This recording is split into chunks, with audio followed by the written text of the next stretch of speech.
Hello my friends, it's your buddy Phil here, project management trainer and coach.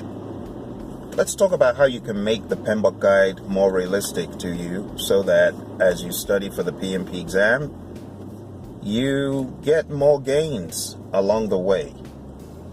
I would advise a rapid implementation of whatever you study the day before.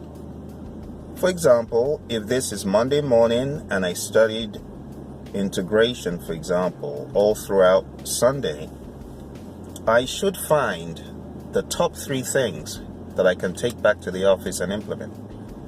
For some people, they may have studied the develop project charter process.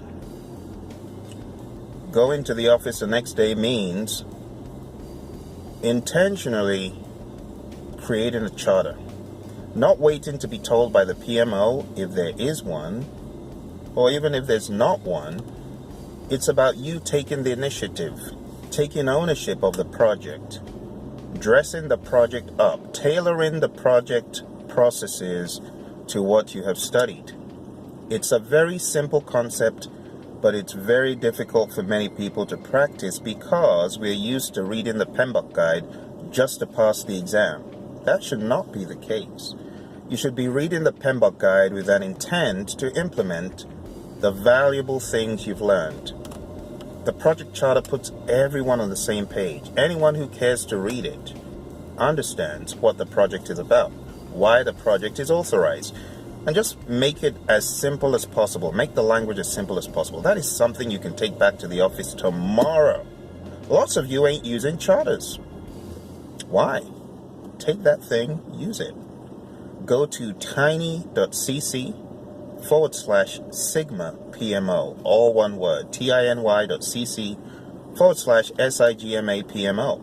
It's a hot link that I set up. It leads directly to the Center for Disease Control and Prevention's website, and more like the project management side of the house. So you got all sorts of templates that you can use for any project, IT project, healthcare project, you name it. I've directed so many students there. Go there, download the charter. What else can you take away from integration? The concept of the benefits management plan. That is low-hanging fruit. The benefits management plan is something you should expose your management to. How many times have you worked on a project and at the end of the day, the reason for implementing that system or whatever the deliverable is not realized? The reason why you did it, the benefits you were looking for were not realized. Probably because no one was looking at them. No one was managing them.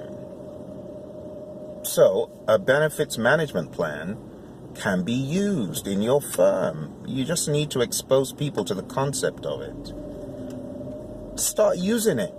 You know, in a lot of firms, the project manager becomes the account manager. I know lots of you don't like that. You want to just hand over the project and go, but not every organization is like that. Some organizations, the PM now owns the client and the problems that come with the system. But seriously speaking, for internal projects, use a benefits management plan. It's very, very simple. What are the benefits? When are we going to realize the benefits? What are the specific dates by which we expect these benefits to be realized? Are they tangible? Are they intangible? What are the showstoppers that may prohibit us from realizing these benefits? Simple concept. Simple. Take it back to the office, my friends. Use it. Use it. What else can you take away from integration? The concept of integrated change control. It will amaze you how many people are struggling with this. I know different organizations from healthcare to video production, they are struggling with integrated change control. And when they hear me teach it, they're like, yes, that's it. That's what we need. Simple concept. Why don't you take it back to your firm? Use integrated change control. You don't have to have a full-blown 10-man, 12-man CCB. It may just be the skinny of PICC that will save your organization a lot of blood, sweat, and tears. So I highly recommend that you practice the PMBOK guide. I hope this has been of help to you and a little bit inspirational for you. Do what I'm telling you. You'll be amazed at the gains. Huge gains. Huge gains. All right? Before I hop off, one more thing. Final report.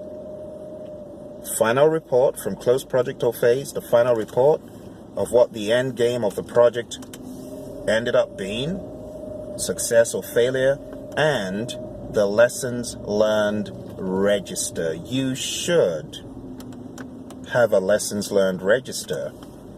And not just that, but you should implement a managed project knowledge process so that those lessons are not just documented, so they're actually learned. People need to learn what you did wrong, and people need to learn what you did well. Enough said. I'll get off my soapbox. Bye for now.